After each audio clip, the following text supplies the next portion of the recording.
Welcome back, students. We are doing the second part of Lesson 8. Already we tackled single variable inequalities, but now we're going to tackle inequalities in two variables.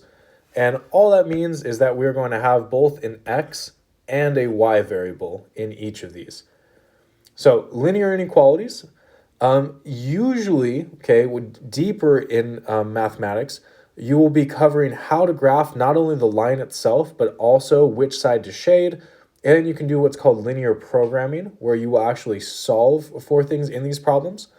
But because we don't know how to graph lines yet in this class, right now we are just going to be using Desmos to construct graphs and then sketching what Desmos gives us. So the real understanding here, the thing we're really practicing, is just understanding what a linear inequality represents. But the actual work to get it, we're going to be relying on the calculator pretty heavily. That way we can focus on the idea of what's happening more so than the mathematics behind it. All right, so linear inequalities are easiest to understand when they are written in slope-intercept form. And we're going to learn more about the different forms of a line, but slope-intercept form is y equals mx plus b. Okay, this is the most basic form of a line, where m represents the slope and b represents the y-intercept. Okay, so the equation y equals mx plus b, the way you see it here, this will represent all points that are on the line. Okay, so every point that's on the line will be a solution to that. So on the left side of the screen on Desmos, if I type in y equals x, which is an example of an equation in the form y equals mx plus b, then you can see that all that Desmos shows is a straight line with nothing shaded. Okay, because the solutions are just the points that are actually on the line itself. Okay, so any point that is on that line is a solution. But if I change it to y is greater than or equal to mx plus b, then what Desmos is going to do is it's going to shade all the points that are on or above the line, because to be greater than or equal to a line means you're either on the line or you're above it. So watch what happens. Y is greater than or equal to x. See how now half the screen is shaded in that top left corner? But specifically what's shaded is what's above the line. Okay, because those are all the places where the y variable is greater than or equal to this equation, mx plus b. So y being greater than it, remember y is up and down, okay, it's the vertical axis. Y is above the line. But because it says or equal to right there, we also include the line itself. If I change that symbol to not have the or equal to on it, so look at the right side of the screen again, now notice it's a dashed line over there on Desmos, because it now says y is greater than x, no or equal to part. So the line itself is no longer included in the solution set. Now it's only what's above the line. If I change it to be a less than, now it's everything below the line, but notice it's still a dashed line. Okay, so it's just what's strictly below it. And if I make it less than or equal to, now the line is solid. And again, everything below the line is shaded. So the shading represents all solutions to the inequality y is less than or equal to x. So now what we're going to do is we are going to learn how to graph these things with our friend Desmos over here.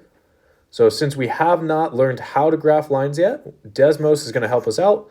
What we're going to do is get a rough sketch from Desmos and try to just understand how we know which side is being shaded. Okay, so the boundary line is going to be the line itself. Okay, so that's the solid line that's currently on the left side. That is the boundary line. So if it's greater than or equal to or less than or equal to, then we will use a solid line. But if there's no or equal to part on it, then we're going to use a dashed line. All right, and then the feasible region is the part we're going to shade. So we're going to shade above or below the line based on what Desmos tells us, but also based on what this table was describing, which, as you saw, Desmos follows along with what the table tells us. Okay, so to graph y is less than or equal to x minus 2, all we're going to do is go over to Desmos and type in y less than or equal to x minus 2. Notice Desmos has these two shaded gray dots that when I click on them, they display their values. 0, -2 is the bottom dot, and 2, 0 is the top dot. What we're going to be doing, since we don't fully know how to graph lines yet, is we're just going to graph those two coordinates, and then we're going to draw a line through those 2 points. So if I just go to my graph here, go to 0, -2 right here, and 2, 0, which is right here, and then draw a line through these. My line is going to go just like this. And I'm going to use a solid line the way I just did because this is less than or equal to. So solid line. And because it says less than, that means we're going to shade below the line. So we're going to shade everything that is below the line in our picture. So the solid line represents that the line itself is included, and the shading is below the line because it's a less than. Okay, but notice Desmos does all that for us, nice and convenient. So all we really have to do is understand why. Okay, so let's think about what is an actual answer in this shaded region. So if I pick any point in here that's shaded, such as this one right here, okay, this point is 4, -4. The fact that it's in the shaded region means that 4, -4 will make the inequality true. So let's go check. If I take y is less than or equal to x minus 2, and I plug in -4 is less than or equal to +4 minus 2, this would say -4 is less than or equal to 2. That is a true statement. Okay, and the reason it's true is because, look, it's over here in the shaded region. Or better yet, I should say that the reason it's in the shaded region is because it's true. If instead I try a point not in the shaded region, such as 0, 0 right here, when I plug 0, 0 into the same thing, I would have 0 is less than or equal to 0 minus 2, which simplifies to be 0 is less than or equal to -2. That is false. Okay, 0 is not less than or equal to -2 because -2 is smaller than 0. And so notice that 0, 0 is not shaded in because it's not a solution. Okay, it is not in the shaded region because it does not make the inequality true. So anything that is either on the line itself or below the line will make it true, and anything above the line will make it false. Okay, so we shade the region that represents all of the true answers. All right, a little more practice. Number 8 says y is greater than -1/3 x plus 4. So we're just going to go ahead and switch our equation around. Y is greater than -1/3 times x plus 4. Notice that now we have shading above the line because it's a greater than, and our line itself is dashed. Okay, the way we're going to graph this is I'm going to click the 2 gray dots on Desmos to see what's highlighted, or sorry, where it crosses the x and y axis. So it crosses at 0, 4, and 12, 0. So on my graph, I'm just going to go ahead and copy this down. 0, 4, up 1, 2, 3, 4. And then 12, 0 is actually off the screen just a bit, way over here. And to connect these dots, I'm going to use a dashed line, which on the iPad is really convenient because I can just tell it to do a dashed line. For you guys, it's a little bit less convenient because you got to actually dash it yourselves. Okay, so a dashed line there. And then because it is greater than, we're going to shade above the line. So anything that's above the line is going to be an answer to this inequality, or a solution, I should say. Whoa, look at what it did. Let's go ahead and put that back. It decided that I was drawing a funny shape. Nope, just shading above the line. Okay, so what this means is that anything in the shaded region will be a solution. Anything outside the shaded region will not be. So we can verify that we did this right by taking a point such as 0, 0 and seeing if we did it right, 0, 0 should make a false statement. So let's substitute it in. We'd get 0 is greater than 0 plus 4. And I wrote 0 plus 4 because when I plug in 0, -1/3 times 0 is just 0. So this says 0 is greater than 4. That is false. Okay, and because it's false, notice that 0, 0 is not in the shaded region. All right, now if we are in standard form, once we know how to graph lines, The way we'll be graphing these lines is by finding the x and y intercepts. But for now, the only reason we're doing these examples is to show you that it's not always easy to tell if you should shade above or below the line. So if I just graph the line 3x plus 2y equals 6, so instead of drawing it with this inequality, if I graph the line as is, so 3x plus 2y equals 6, notice Desmos didn't shade anything for me because I didn't put the inequality symbol in. So what I'm going to do is just graph this line real quick, where it goes through 0, 3, and 2, 0. So I'll graph 0, 3, and 2, 0, and I'll draw a line through these. Okay, and the reason I'm doing this is I want to show you that even without having Desmos tell us where to shade, we can quickly figure it out. So it says up here in the bullet points, to decide which side of the line to shade, choose any coordinate that is not on the line, and all we're going to have to do is plug it in and see if we get a true statement. So usually we choose 0, 0 because it's the easiest thing to plug in, but you can choose any point that is not on the line, and that'll work just fine. The reason it has to be not on the line is because we need to know which side of the line to shade. So if you choose something on the line, then that doesn't actually tell us which side to shade. So it's got to be on one or the other side. Okay, so we're going to choose 0, 0 almost every time. And what we're going to do is, just like I was showing you the previous ones, we're going to substitute the coordinates in for x and y. If it's true, we're going to shade the side that had that point in it. And if it's false, we're going to shade the other side. So in this case, 0, 0 is below the line. So we're going to plug in 0, 0. We'll get 3 times 0 plus 2 times 0 is greater than or equal to 6. The left side just equals 0. So we get 0 is greater than or equal to 6. That is not a true statement. Okay, this is false. So because it's false, I'm going to shade the other side of the line. So I'm going to shade the side that does not have 0, 0 in it, because 0, 0 is not a solution. So now watch, Desmos will tell us the same thing. If I delete the equal sign and put a greater than or equal to, boom, it's above the line in the exact same place that we shaded it. Okay, so all you have to do to check which side to shade is plug in a coordinate, and if it's false, shade the other side. If it's true, shade the side that contains it. So at this point, you should pause the video, give this a try for yourself. All right, hopefully you paused. For number 10, I'm going to type in 8x minus 16y. I'm going to put equals 0 first. Okay, notice this line goes directly through 0, 0. I purposely chose a line that goes straight through 0, 0. That way we would have to plug in a point other than 0, 0 to see where to shade.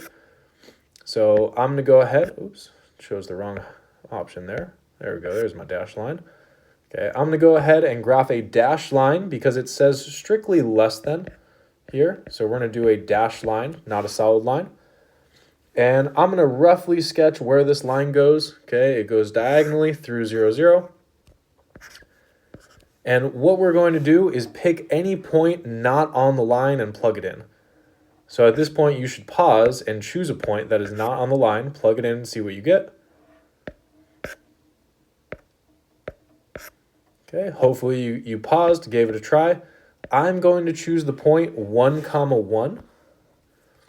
Okay, right here is the point 1, 1. And for no particular reason, quite honestly, you can choose any point. So I just like to choose points that have nice small numbers.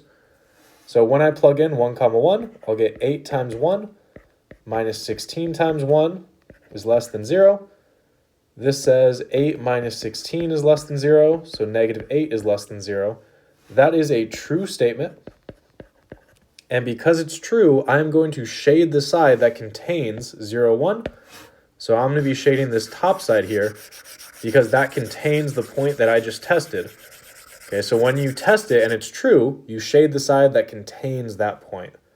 So if I test on Desmos, change my equal sign to a negative sign, look at that. The shading is above the line. All right, now the only thing that's going to change is now we're going to have two inequalities to graph. And what we're going to do is take the overlap. Okay, so a system of linear inequalities is going to contain two or more linear inequalities, and the solutions are going to be found by intersecting the solutions to the individual inequalities. So you graph each one individually, and the answer is their overlap. In the future, I've mentioned this before, but you are probably going to learn linear programming, which will require you to find what are called corner points, and those occur where the boundary lines intersect each other. But for now, we're only going to shade the feasible region. So the intersection we find is going to be called the feasible region. And again, this is just the intersection of the two individual feasible regions. So Desmos is going to make this nice and easy for us. Okay, we're going to take these two equations down here, and we're going to put both of them in. So x plus y is less than or equal to 1. The 2 points that this goes through are 0, 1, and 1, 0. So I'm going to go ahead and graph this one. 0, 1, and 1, 0. We'll just go ahead and connect the dots. And we are going to be shading, just like Desmos did, below this line. Okay, so I'll shade below. This is exactly what I was doing on the previous problems. Just graphing the line and then shading the correct side. Now the other inequality is x minus y is greater than or equal to 2. So x minus y greater than or equal to 2. On Desmos, you can see we go through the points 0, negative 2, and 2, 0. So I'm going to go ahead and come over here and graph 0, negative 2, and 2, 0. Draw a line through these two. And you can see on Desmos that I'm going to be shading below this line. So in a different color, I'll go ahead and shade below the red line.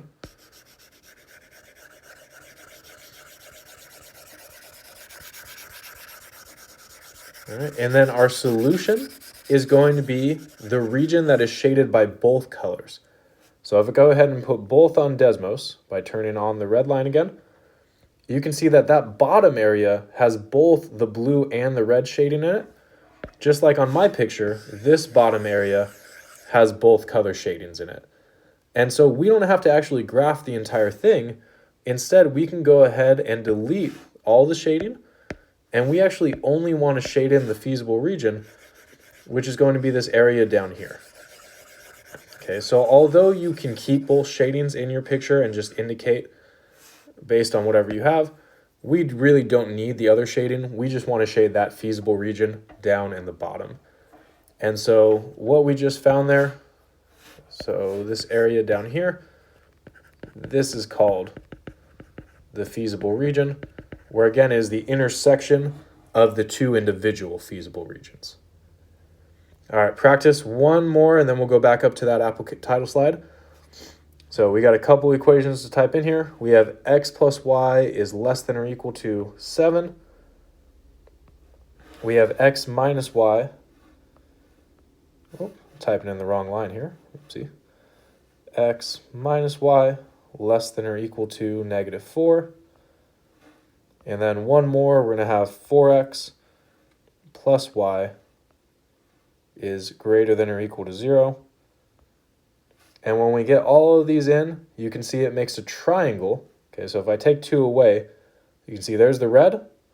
When I put the purple in, or sorry, put the green in, you can see it overlaps in the left side of this picture. Okay, so the left is where it's overlapping. And then when I put the last color in, you can see that triangle in the middle is where all 3 are overlapping. So what I really want to graph is just this triangle where all 3 lines intersect. So if I tap on Desmos, it'll tell me the coordinates of these dots. But for our current purposes, we don't need to be this specific. Okay, right now we're just trying to get the beginnings of how this works. In future classes, you will actually use these corner points to solve what is called linear programming problems. But for right now, again, we don't need to be too specific. So what we're going to do is we're going to sketch roughly where that triangle is in our picture. So if I do a rough sketch, go from here to here, and then up to around here, connect the dots. Okay, and then all I'm going to do is use Desmos to label those corners. So even though my graph is not perfect, by using Desmos to get the coordinates of the endpoints or of the corner points, we can still have a graph that's easy to follow for anyone that looks at it. So the bottom left here is negative 0.8, comma 3.2. The top point, if I click on Desmos, is negative 2.33, comma 9.33. And the right point on here is 1.5, comma 5.5. All right, so we have all 3 points, and again, the overlap is just that middle region. And number 12 is going to be very, very similar to the title slide application. So we're going to go finish off that title slide.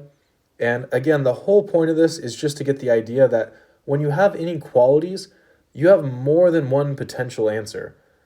But when we do linear programming, only one of these points is usually going to be the actual answer.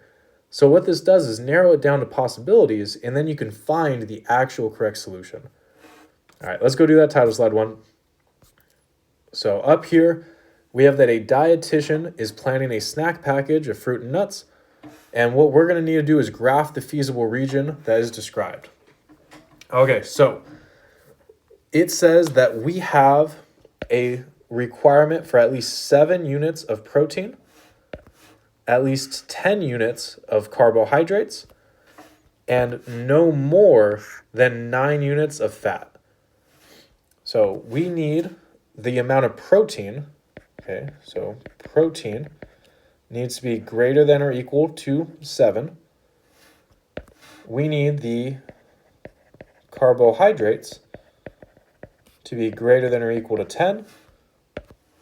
And we need the fat to be less than or equal to 9. Okay, so at least 7 units of protein, at least 10 units of carbs, and no more than, aka less than or equal to 9 units of fat. So now what we need to do is write down some inequalities that represent how much protein we have.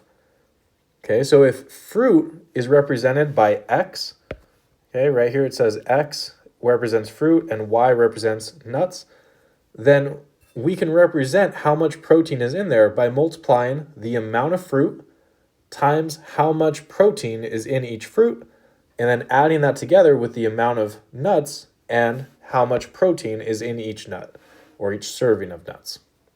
So it says up here that 1 unit of protein is in each ounce of fruit, and 1 unit of protein is in each ounce of nuts. So if we put that into an expression, we would have 1x plus 1y represents how much protein we have, and that needs to be greater than or equal to 7. Okay, so 1 times the servings of fruit plus 1 times the servings of nuts needs to be greater than or equal to 7 total grams of protein, or units of protein. Okay, for carbohydrates, we have 2 units of carbs in fruit and 1 unit of carbs in nuts. So we can represent that as 2 times x plus 1 times y, and that needs to be greater than or equal to 10. And then for fat, we have 1 unit of fat in the fruit and 1 unit of fat in the nuts. So we can say that 1 times x plus 1 times y needs to be less than or equal to 9. Okay, so what we're really doing there is just gathering up the data of how much fat, protein, or carbs are in each serving, and then multiplying by how many servings we have. Okay, so now I am going to take my 3 equations, or my 3 inequalities, x plus y greater than or equal to 7, 2x plus y greater than or equal to 10, and x plus y less than or equal to 9. And I'm going to go ahead and put these into Desmos and then throw them onto a graph to get the feasible region. So over on the left, x plus y needs to be greater than or equal to 7. We have that 2x plus y needs to be greater than or equal to 10. And we have that x plus y needs to be less than or equal to 9. All right, and when I do that, it might be kind of hard with the colors right now to tell, so let's go one at a time. We need to be above the black line, we need to be above the red line, and we need to be below the blue line. So if we put those all together, above the black line and above the red line, so we're looking at the right side of the screen, the upper right, and below the blue line gives us this weird trapezoid shape, okay, where you can see a corner point there, and that trapezoid goes all the way down to the x-axis in the bottom right side of the screen. So what I'm going to do is graph those 2 points I have showing. Okay, 1, 8, and 3, 4. So 1, 8 is up here. 3, 4 is right here, and I'm going to connect those 2 dots. And we're going to check these 2 dots down here at the bottom. That one is 9, 0. And the other dot is 7, 0. And then again, I'll just connect some dots. And our feasible region is going to be inside of this shape here. So the place where all the lines overlap is inside of here. I can go ahead and label all these corner points, where this top one was 1, 8. This bottom, or this left one I should say, was 3, 4. Then we had 7, 0. And we had 9, 0. And so that is the feasible region. So that was all we had to do to answer this question. But what you would do in the next steps, if you were to actually solve this linear programming problem, is you would test out which of these corner points gives you the actual answer to what you're trying to find. In this problem, we didn't have anything to find. We were just trying to graph the feasible region, which means that any of these combinations we found of fruit and nuts will work. So if I had 1 serving of fruit and 8 servings of nuts, that would meet my requirements. If I had 3 servings of fruit and 4 servings of nuts, that would also meet my requirements. Same with 7 fruit, 0 nuts, or 9 fruit and 0 nuts. Okay, and then also anything inside of this region. But what we would do next is find out which of those maximizes or minimizes the thing we're trying to find. So if we were trying to minimize calories, we might go all fruit. If we were trying to maximize calories, we might go all more nuts in there, and we'd find some sort of solution. But what you learn in linear programming is that your solution will always come at one of these corner points. Okay, but that's a problem for another class. So if you are curious about that, please feel free to come ask me, and I can give you some linear programming problems for you to practice. But for now, this is all we needed for inequalities. I hope you enjoyed it. I hope you had fun using Desmos. Very fun to use the graphing calculator, in my opinion, especially with all the colors like this. It's a great tool, and I'll see you guys next time.